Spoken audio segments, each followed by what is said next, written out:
What's the popular no acid food that's actually causing your acid reflux? Answer in a moment, but what does it do? It increases pressure within your abdomen.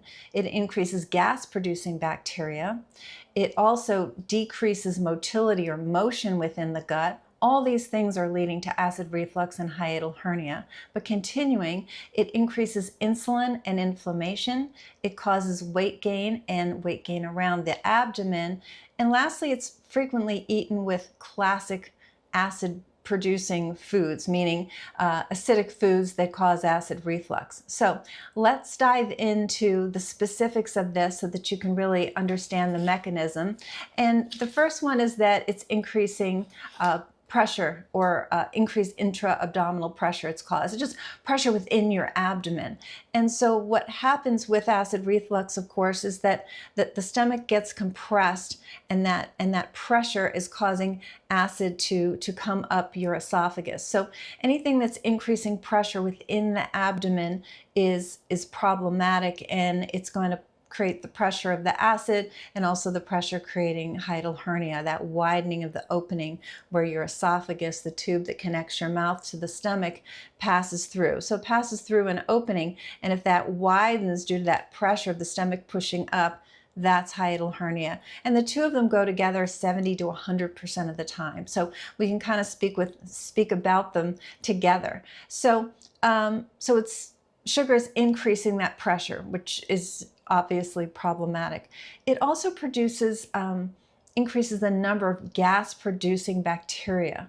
So you know what it feels like when you have gas, you've got bloat, and there's pressure. That's why it's so uncomfortable. So it's doing that same mechanism that I just described to the stomach and to the diaphragm, leading to hiatal hernia in addition to acid reflux.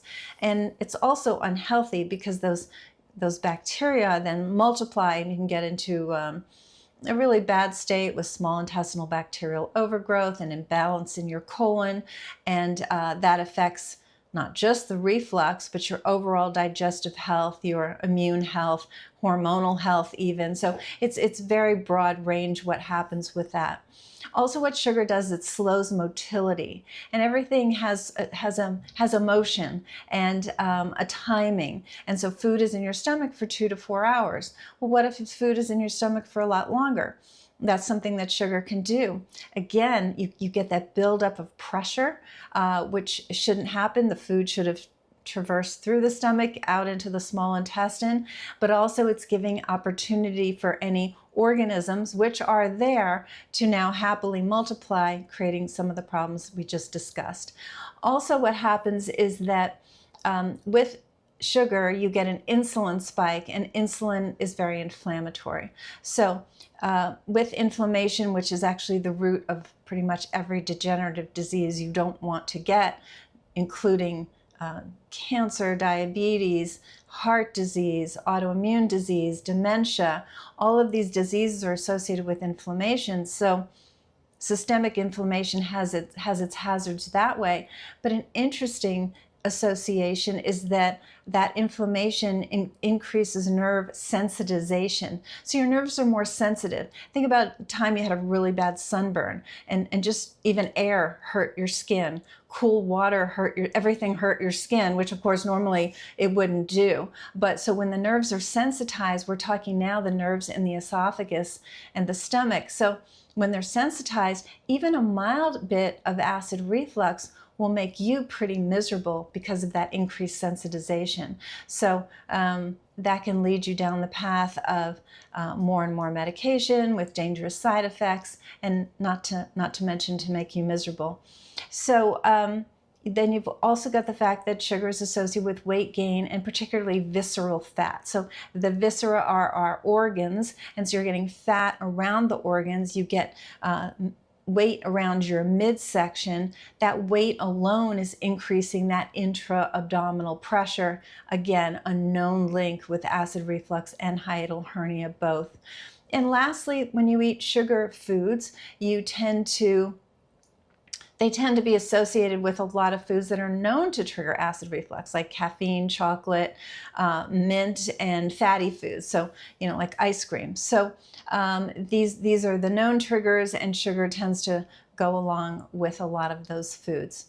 So what can you do? As a absolutely avowed prior, not right now, but it's been decades, but also a genetically addicted to sugar. There is a gene for that, but it doesn't mean you're stuck with it. All I'm trying to say is if I am looking at you and saying, you have to stop all sugar, I know that feeling in your heart of like, oh no, like that's my best friend. So I'm not saying that, but I want to give you some tips and tools to decrease the sugar so that that's not a major instigator in what you're feeling, creating acid reflux and hiatal hernia, because it's a big one, and people don't talk about it. They talk about the tomatoes and the onions and the peppers.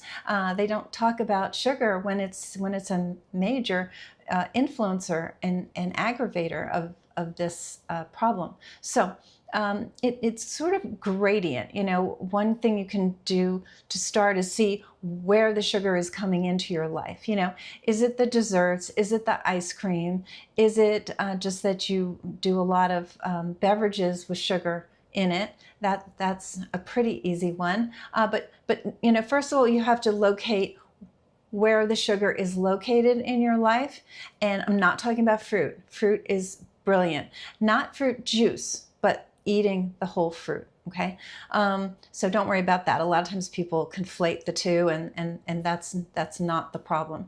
Fruit has fiber and wonderful antioxidants and nutrients and phytonutrients. It's beautiful. So don't worry about fruit, but see where the sugar is in your life. Now, there are things, some of the sweeteners that I use, I have sweet in my life. It's just not in the form of the refined sugar. And this includes brown sugar, so I don't like artificial sweeteners, but stevia is great. Monk fruit is another one. Allulose you can play with and see how that does for you. It also tends to keep you satisfied longer, and that comes in a granular product that looks just like sugar. It tastes quite different, but it definitely gives a sweet, and so for beverages, that's pretty good for your teas and coffees, etc. I like the stevia brand. I have no affiliation, but Sweet Leaf stevia I find is great. It doesn't have that aftertaste. I definitely use monk fruit. There's a company called Chalk Zero, so if you love chocolate, but they use monk fruit. And so these are some of the trade outs, right, that you can do. And then the other aspect of that, and then there's a lot of great recipes, and baking is something that sounds foreign to you, but if you go like on Instagram and you look up recipes with dates or recipes with bananas, dates particularly are loaded with fiber, so they're very satisfying and they're very sweet, so you don't need a ton of them. And there's a lot of great recipes that use dates instead of sugar. So a little bit of maple syrup, okay. So I'm just giving you some of the hints because I obviously don't know you personally and where the stumbling blocks lie.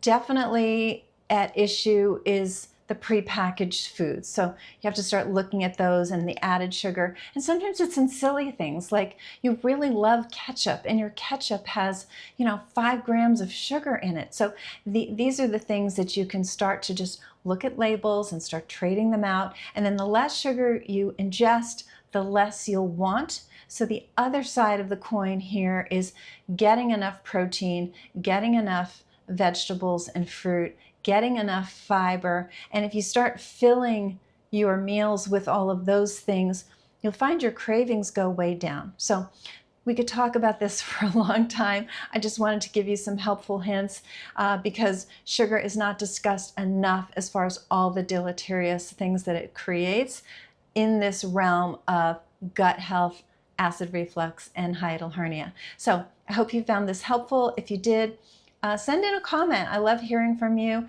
That also helps the algorithm. We're trying to get more people to see this information and more subscribers. So if you enjoy the content, also consider subscribing so that others can get exposed to this, and then you won't miss a video.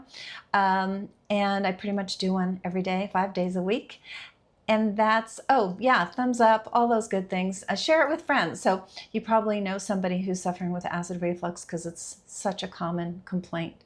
And until next time, I'll talk to you soon.